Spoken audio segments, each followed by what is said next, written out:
জাদু টোনা করে কেউ যদি আপনার চেহারাকে নষ্ট করতে চায়, সরাসরি হাদিসের মধ্যে না আসলেও এইগুলো নিয়ে যারা গবেষণা করেন তারা কয়েকটি আলামতের কথা বলেছেন যে আপনার এই সুন্দর চেহারাটাকে, সুন্দর শরীরটাকে নষ্ট করার কেউ প্ল্যান করেছে কিনা, এগুলোর কিছু লক্ষণ, জাদু টোনার লক্ষণ তারা পেশ করেছেন, সেগুলো আপনার সামনে তুলে ধরছে এবং উত্তরণের পথ কি। 1 নাম্বার, আপনার শরীর বা চেহারার উপরে কেউ যদি কুফরি করে বা জাদু টোনা করে, অনেক সময় চোখের ভ্রু এটা ব্যথা করবে, দেখবেন এই চোখের ভ্রুটা সবসময় ব্যথা করবে, 2 চোখের ভ্রু, এবং এত ব্যথা যে চোখ খুলতে আপনার কষ্ট হবে। 2 নাম্বার, চেহারার হঠাৎ করে অ্যালার্জির মতো দলা বেঁধে যাওয়া বা রক্ত জমে থাকার মতো, লালচে ছোট ছোট ঘামাচির মতো বিভিন্ন জিনিস চেহারার মধ্যে ভেসে উঠবে। অ্যালার্জির মতো দলা বেঁধে যাওয়া বা রক্ত জমে থাকার মতো লালচে ছোপ ছোপ ছোপ ছোপ হয়ে আপনার চেহারার মধ্যে, বডির মধ্যে উঠে যাবে। 3 নাম্বার, মুখ এবং শরীরে বিশেষ করে শোভনীয় জায়গাগুলিতে পিম্পল উঠবে, ওই যে কি বলে এটারে, ব্রণ টাইপের ছোট ছোট ক্ষুদ্র ক্ষুদ্র ফুলে ফুলে এরকম আপনার পিম্পল উঠবে।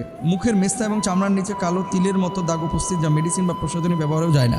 মেস্তা এবং চামড়ার নিচে কালো দাগ, ওপরে সাদা কিন্তু নিচে কালো দাগ পড়ে গেছে। 5 নম্বর, চোখের নাকের ঠোঁটের আকৃতি পরিবর্তন হয়ে যাবে।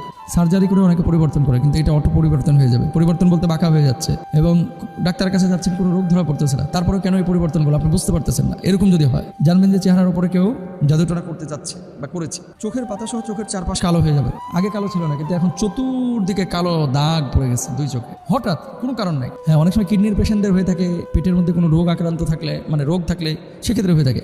কোনো রোগ নাই কিন্তু চোখের 2 পাশে কালো হয়ে যাচ্ছে, এরকম কিন্তু অনেক মানুষ আপনারা দেখবেন। অল্প বয়সের চেহারায় ধূসর হয়ে যাওয়া, এরকম ঘটনা ঘটবে। এখন আপনি বলবেন যে মোহতারাম, এরকম যদি কোনো বিষয় ঘটে, দেখেন এগুলো আবার বলি, আল্লাহ রাসূল সাল্লাল্লাহু আলাইহি ওয়াসাল্লাম সরাসরি বলেন নাই, কিন্তু অসুস্থতার কথা নবীজি বলেছেন। নবীজি নিজেও কিন্তু অসুস্থ ছিলেন, কয়েক মাস নবীজি সাল্লাল্লাহু আলাইহি ওয়াসাল্লাম এরকম সাফার করেছেন, নিজে কষ্ট পেয়েছেন।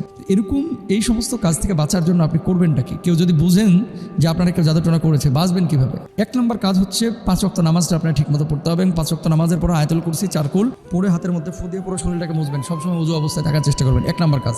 ওযু যখন 5 বার করবেন, তখন এই চেহারার মধ্যে জার্ম থাকলে এবং কেউ যদি এরকম জাদুটোনা করে, এটার ইফেক্টটা সাধারণত চলে যায়, কেটে যায়। জিন, পরি, ভূত একই জিনিস, তিনটা একই জিনিস। কোনোটা আরবি ভাষা, কোনোটা ফার্সি ভাষা, কোনোটা উর্দু ভাষা। এখন এগুলো বাংলাতেও ব্যবহার হয়। এগুলো থেকে আল্লাহ তোমার কাছে আশ্রয় চাই। ওয়াল খাবাইস, এবং নারী যেসব জিন শয়তান আছে, পরি আছে, ওদের থেকে পান আছে। তাহলে ক্লিয়ার যে এই বাথরুমে এরা থাকে, পিচাস টাইপের যারা নোংরা, এরা এনার্জি নেয় এগুলি থেকে। যেহেতু তারা জিন জাতিটা হলো এনার্জি থেকে, আগুন থেকে তৈরি, তো আগুন তো এনার্জি, তো ওদের খাবার হলো এনার্জি। ওরা এনার্জি যেখানে পায়, ময়লার ভাগাড় যেখানে, গভীর রাত্রে ময়লার ভাগাড় দিয়ে যেতে নেই, ওখানে অনেক জিন শয়তান তখন ওরা এনার্জি নিতে যায়। বাথরুমের পাশ দিয়ে যেতে নাই গভীর রাতে দোয়া ছাড়া, কারণ ওখানে ওরা আছে, ওরা এগুলি সংগ্রহ করতে যায়। আবার মানুষের মধ্যে যারা আধ্যাত্মিক ক্ষমতা সম্পন্ন, এদের পিছনে প্রচণ্ডভাবে ওরা লাগে, এদের কাছে এনার্জি আছে, পজিটিভ বিশাল এনার্জি থাকে, এই জন্য ওদেরকে খুব ডিস্টার্ব করে। ওরা হলো এনার্জির পাগল। তো এই জন্য আপনার বাথরুমে এরা থাকে। আর কি, এখনকার আধুনিক পরীক্ষা নিরীক্ষা, মেডিকেল পরীক্ষা নিরীক্ষা, তো আমরা জানি যে এখানে বিভিন্ন ব্যাকটেরিয়া থাকে, রোগ জীবাণু থাকে, বিভিন্ন ধরনের ভরা ভরপুর।